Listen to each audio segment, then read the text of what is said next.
தலையா sir உங்களுக்கு எல்லாருக்கும் தெரியும். தேர்தல் ஒன்று 4 மாதம் 100 நாட்கள் தான் இருக்கு. பிஜேபி வந்து ஒரு தேர்தலுக்கு முன்னாடியும் மகாராஷ்டிராவில் என்ன பண்ணாங்க, பீகாரில் என்ன பண்ணாங்க, அதே போல் கர்நாடகாவில் என்ன பண்ணாங்க, எல்லாருக்கும் இந்தியாவில் இருக்கிற அத்தனை அரசியல்வாதிகளும் தெரியும். அதே போல தமிழ்நாட்டில் முக ஸ்டாலின் ஆட்சி மிக சிறப்பாக செயல்படுகிறது வந்து அனைத்து தரப்பு மக்களுடைய ஆதரவு பெற்ற ஒரு ஆட்சியாக இருக்கிற காரணத்தினால் இதை தாங்கிக் கொள்ள முடியாமல் எதையாவது ஒரு திசை திரும்பலாமா என்ற எண்ணத்தின் அடிப்படையில் ஒன்றிய அரசு, இடி, சிபிஐ, எலெக்ஷன் கமிஷன் இது மூன்றையும் கையில் வைத்துக் கொண்டு எதையாவது செய்யலாம் என்ற முயற்சி. ஆனால் திராவிட முன்னேற்ற கழகம் கடந்த 76 ஆண்டு காலத்தில் இதுபோல் பல சோதனைகளை சந்தித்து வெற்றி கண்ட இயக்கம் திமுக. ஆக இதுபோல் ஈடிகளோ அல்லது சிபிஐயோ எந்த என்கொயரி நடத்தாலும் எங்கள் மடியில் எட்டவில்லை. ஆகவே எவருக்கும் யாருக்கும் அவசியம் இல்லை. எடப்பாடி பழனிசாமி கடுமையான முதலமைச்சர் வந்து மடியில கடம் இல்லைன்னா அவர் நேர்மையான விசாரணை நடத்த உத்தரவிடலாமே அப்படின்லாம் கூட இருக்காரு. அதான் சொல்றேன், எங்க மடியில கடம் இல்லாத நாங்க துணிச்சுல மத்திய சர்க்காரு எதிர்க்கிறோம். ஒரே ஒரு அவருடைய சம்பந்தத்துக்கு ரைடு போன உடனே நேரா போய் மரணமான காரில் போய் காரில் வந்து சரண்டர் பண்ணிட்டு வந்து எடப்பாடி என்ன பத்தி கேட்கிறாரு. நாடு அவர் பார்த்து என்ன எப்படி சொல்லுங்க, நாங்க துணிச்சலா இருக்கு, கூத்தன் மேலா இருக்கு. மோடி அரசை, ஒன்றிய அரசை மிக துணிச்சலோடு இன்றைக்கு இருக்கு. எங்க மடியில கணக்கு தான் நாங்கள் பயந்து தான் ஆகும்.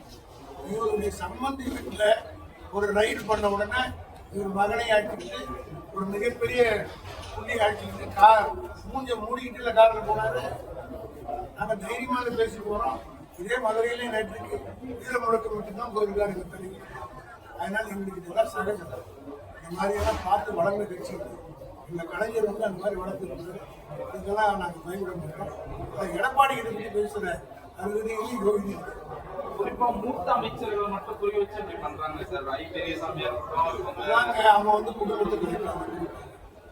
மகாராஷ்டிரா என்னாச்சு, சரத்பவார் குடும்பத்துக்கு ஆள் தாக்கல் திமுக ஒன்றும் தொட்டு பார்க்க கூட முடியல. இதை எதோ செய்தி பார்த்தா இந்த கட்சி ஒன்றும் பண்ண முடியல. அதனால் கட்சியில் இருக்கிற மூத்த தலைவர் ஏதாவது எதையாவது போட அடிக்க தான் பந்து உண்டு. அதுபோல நீங்க வழக்கு போட போட ஒவ்வொரு அமைச்சரும் உறுதியாக தான் நிற்பவங்க தவிர யாரும் ஓட மாட்டாங்க.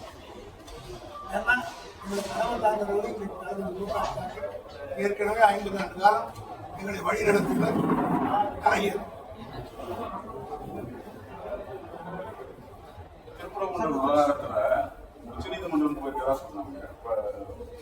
அரசியலுக்காக அந்த மதம் முதலே தூண்டுவதாக நிச்சயமாக இது நீங்கள்லாம் இப்போ ஊடகங்கள் இங்கே மதுரையை சார்ந்தவர்கள் திருப்பரங்குன்றத்தில் என்ன நிலைமைன்றதை நீங்கள் பார்க்குறீங்க.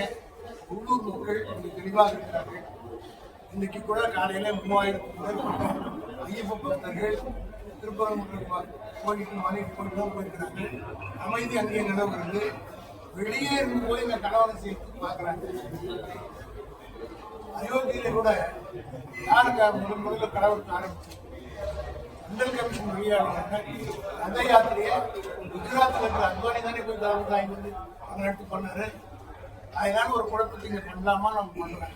ஆனால் மதுரை மண் வரலாற்று சிறப்பு அந்நீர் நீர் விடுவாங்க, மற்றவருக்கு இடம் கொடுத்தாங்க. இந்த மன்னனுடைய பெருமையை அறியாதவர் இங்கே சீண்டி பார்க்கிறார்கள். இதே மண்ணிலே தான் திருப்பரங்குன்றத்துடைய கும்பாபிஷேகத்தை அறநிலைத்துறை சார்பில் மிக பிரமாண்டமானவரை எழுச்சியாக நடத்தியிருக்கிறார். ஒரே ஒரு அசம்பாவிதம் நடந்திருக்கிறார். அதே போல திருச்செந்தூர் முருகனுக்கு சம்பாரம் நிகழ்ச்சி நடைபெற்றது. அங்கேயும் லட்சக்கணக்கில் கூடினார்கள்.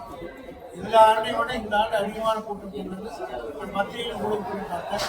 ஒரே ஒரு அசம்பாவிதம் இருக்கிறது.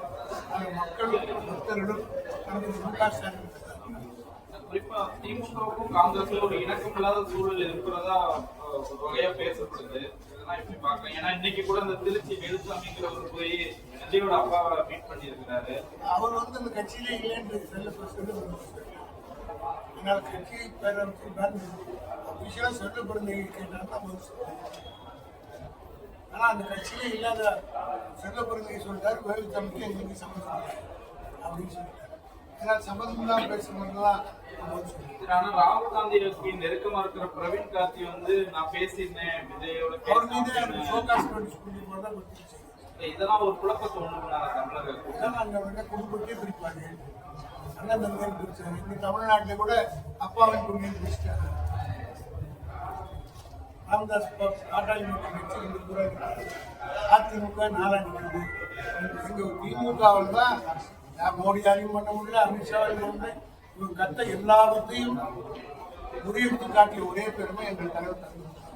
அமித்ஷா பேசும்போது தன்னுடைய அடுத்த இலக்கு ஒன்று வெஸ்ட் பெங்கால், இன்னொரு தமிழ்நாடு. இங்கதான் நாங்கள் வந்து ஆட்சி அமைப்போம், திமுகவை நாங்கள் வெளியேற்றோம். போன பார்லிமெண்ட் எலெக்ஷன் முன்னாடியே சொன்னாங்க. மோடி 8 முறை வந்தார், அமித்ஷா 10 முறை வந்தார். 39 40 ஆச்சு, 39 30 ஆகினால சொல்ல சொல்ல எங்க ஆளுங்க உற்சாகம் ஜாஸ்தியாகும். இப்போ 159 எம்எல்ஏ நாங்கள் பேச பேச 200 இருக்காங்க.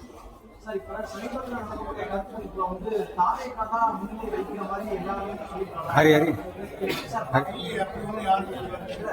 எங்களை கடுமையாக விமர்சித்த தினமலரே நாங்கள் தான் பெருமான இடத்துல அதிகமான இடத்துல அதுவுமே 33 வந்து நெருக்கடியான ஒரு அப்போ அவங்க நெருக்கடிங்கிறதுதான் எங்களுக்கு சாதகமான இடம். அவங்க 90 பேர் 130 வச்சு தான் சார் நாளை புதுவையில இருந்து இந்த மக்கள் சந்திப்பு வந்து விஜய் தொடர்றாரு. அதாவது கரூர் இன்சிடென்ட்க்கு அப்புறம் ரொம்ப ஒரு இதா மக்கள் சந்திப்பு வந்து புதுவையில் எங்க பாரிசு